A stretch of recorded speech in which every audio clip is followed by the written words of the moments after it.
incrementar la lucha contra la inmigración clandestina y tolerancia cero para la trata de seres humanos.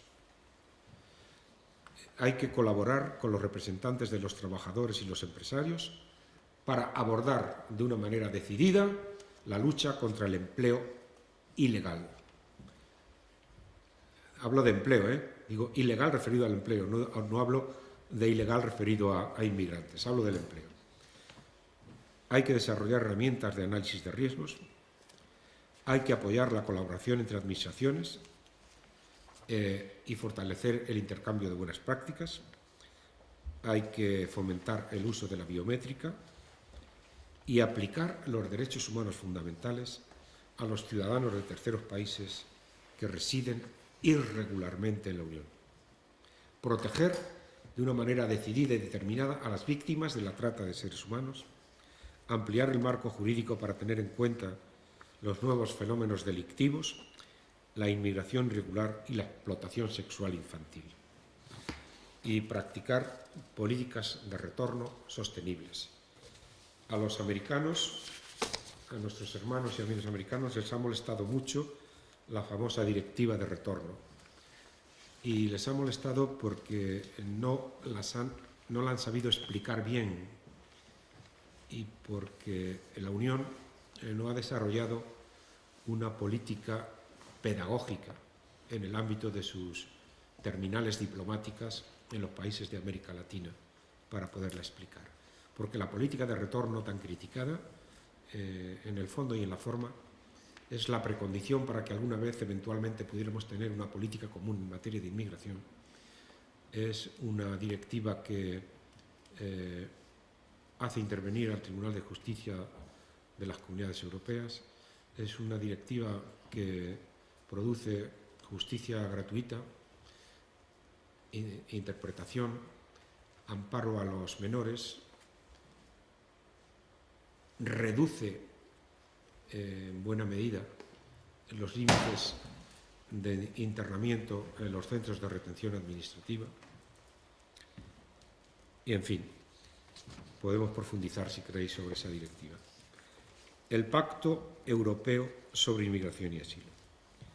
El Consejo Europeo, entre los días 15 y 16 del 2008, refrendó bajo presidencia francesa el llamado Pacto Europeo sobre Inmigración y Asilo, por el que se expresa el compromiso político de la Unión y de sus Estados de cara a una verdadera política común en materia de inmigraciones. De cara a, il faut, vamos a, hay que. Bueno, estas expresiones son frecuentes, son continuas y a veces forman parte del ser así de la Europa que construimos.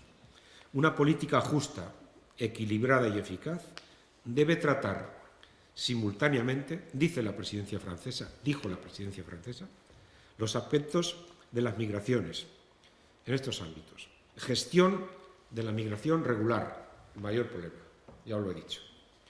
Lucha contra la inmigración irregular y sinergia entre migraciones y desarrollo. Es decir, como acabáis de escuchar, el ya citado planteamiento global de las migraciones. El pacto se estructura en 5 puntos, que no os los voy a desarrollar, pero sí os los voy a enunciar. El primero tiene que ver con las formas de organizar la inmigración regular. Solo esta desliz. Los Estados miembros deben configurar sus políticas migratorias en base a las necesidades reales del mercado de trabajo. Dichas políticas deben servir para atraer a trabajadores no comunitarios, atención, altamente cualificados, que se regule adecuadamente el concepto familia, que se mejore la información en origen respecto a las perspectivas reales de inmigración regular, que se desarrollen políticas de integración en las que exista un equilibrio entre deberes y derechos de los inmigrantes, insistiendo en la necesidad de que estos se integren sobre la base del respeto a los valores y costumbres del estado de acogida, en especial, esto sí que hay que subrayarlo, la igualdad entre hombres y mujeres, la libertad de expresión y la tolerancia. El segundo punto es la lucha contra la inmigración irregular, garantizando el retorno de extranjeros en situación irregular. El tercero es el fortalecimiento de los controles fronterizos. Un paréntesis. El control de las fronteras y la gestión de las fronteras exteriores de la Unión es competencia exclusiva de los Estados miembros.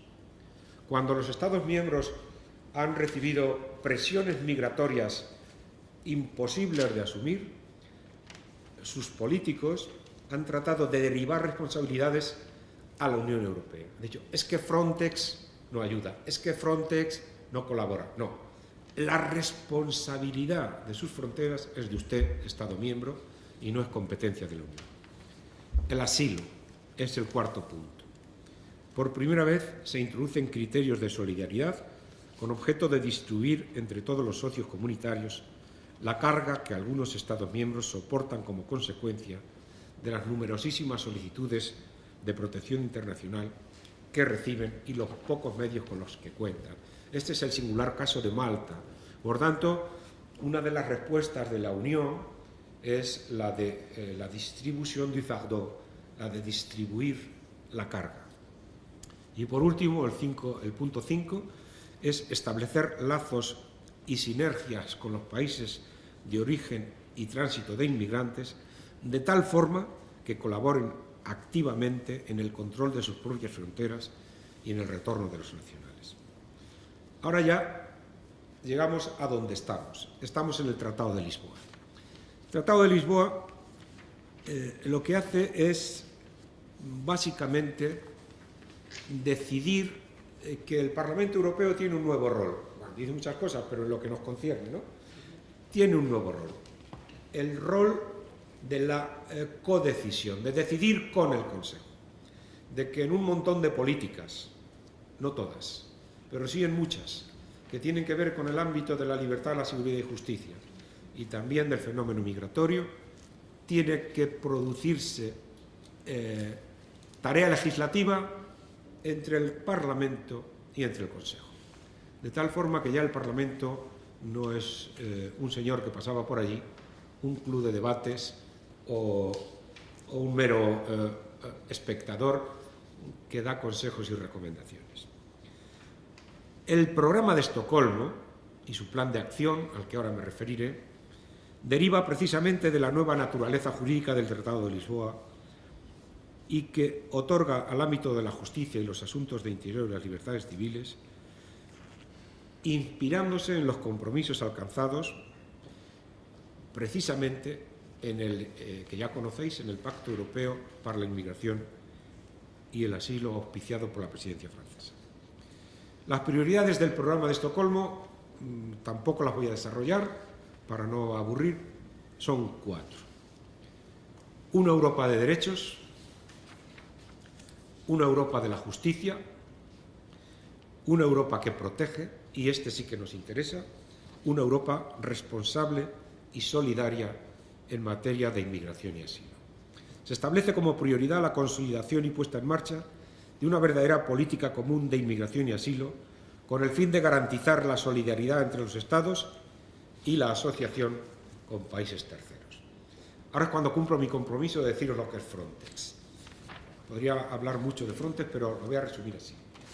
Frontex tiene una cobertura jurídica, el Reglamento 2007-2004 del Consejo crea una agencia europea para la gestión de la cooperación operativa de las fronteras exteriores. Bueno, eso ahora queda obsoleto y estamos trabajando para reformar el reglamento Frontex. ¿Pero qué es Frontex? A ver, Frontex tiene su sede en Varsovia y Frontex es fundamentalmente cooperación, colaboración y coordinación, las 3 Cs, y coordinación, en el control de las fronteras exteriores de la Unión y de las fronteras marítimas, terrestres y aéreas.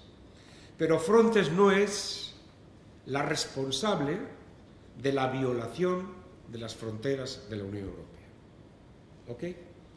Esto es en síntesis, lo que es Frontex. También es análisis de riesgos y también es formación de guardias fronterizos. Hay una cosa rarísima que se llama los RABBITS, por sus siglas en inglés, que son equipos conjuntos que actúan en un momento determinado, sin permanencia ilimitada en el tiempo, sobre un foco de presión migratoria o sobre un acontecimiento de nivel mundial o internacional, como puede ser unos Juegos Olímpicos o un campeonato mundial de fútbol. También existe otro instrumento, que es la Red Europea de Migración, REM. Y esto es una red que se crea con el fin de intercambiar información sobre todos los aspectos de la inmigración y contribuir a una política común en materia de asilo y migración. La Comisión crea en el 2003, y por invitación del Consejo, la REM, que sufre una metamorfosis positiva a lo largo del tiempo, que omito para no resultar prolijo, y que concluye con su marco jurídico actual, que es la decisión 2008-381 del Consejo de 14 de mayo del 2008. Hay muchos instrumentos legislativos. Mira, he contado esta mañana en el avión, para daros este dato, en el programa de Estocolmo y en su plan de acción hay, resumen, 56 acciones destinadas a la gestión integrada de fronteras, a la política de visados, a una política de migración dinámica y global, a migración y desarrollo, a integración, bueno, 56 acciones que tienen un horizonte temporal de 5 años. Hay, por otra parte, instrumentos legislativos en el ámbito del Parlamento y del Consejo, que no voy a citar, pero algunos de ellos sí, telegráficamente.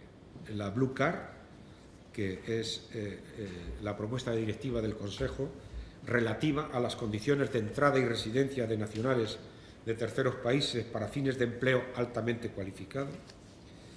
El Reglamento 863, por el que se establece un mecanismo para la creación de equipos de intervención rápida en las fronteras. La Directiva de Retorno, a la que me he referido antes, una de la que he sido yo autor como ponente legislativo, que es la red de una red de funcionarios de enlace de inmigración, que sea capaz de hacer lo siguiente. Mira, nosotros ahora, como Estados miembros, tenemos funcionarios de enlace en 136 países. Mientras que Frontex, la agencia que acabo de comentaros, solo tiene competencias en 27 países de la Unión. Lo que yo propongo en mi tarea legislativa es que las sinergias de esos funcionarios de enlace puedan reportar información a Frontex. Bueno, hay otra relativa al derecho a la reagrupación familiar. La verdadera materia de reagrupación familiar en el plan de acción que deriva del programa de Estocolmo no se va a producir hasta el 2014.